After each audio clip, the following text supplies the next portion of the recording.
వైఎస్ఆర్ వర్ధంతిని అమెరికాలోని వైఎస్ఆర్ అభిమానులు ఘనంగా నిర్వహించారు. లాస్ ఏంజల్స్ నగరంలో వందలాది మంది అభాగ్యులకు భోజనం పెట్టారు. ఈ కార్యక్రమం వైఎస్ఆర్ ఫ్యాన్ క్లబ్ ఆధ్వర్యంలో జరిగింది. లాస్ ఏంజల్స్ మిషన్ కార్యక్రమంలో జరిగిన ఈ కార్యక్రమంలో 1500 మందికి పైగా భోజనం చేశారని అమెరికాలోని వైఎస్ఆర్ ఫ్యాన్ క్లబ్ అధ్యక్షుడు వీరారెడ్డి తెలిపారు. ఈ కార్యక్రమానికి సహకరించిన వైఎస్ఆర్ అభిమానులకు ఆయన కృతజ్ఞతలు తెలిపారు.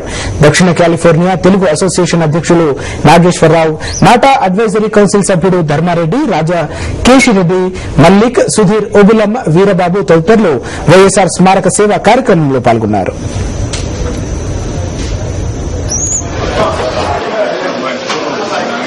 No one comes to the world forever.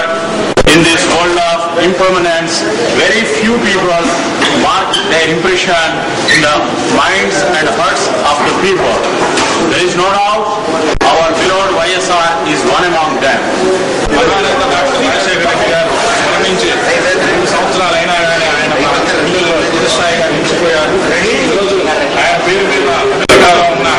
దాదాపు 1500 మంది అనాథలకు ఇక్కడ భోజన ఏర్పాట్లు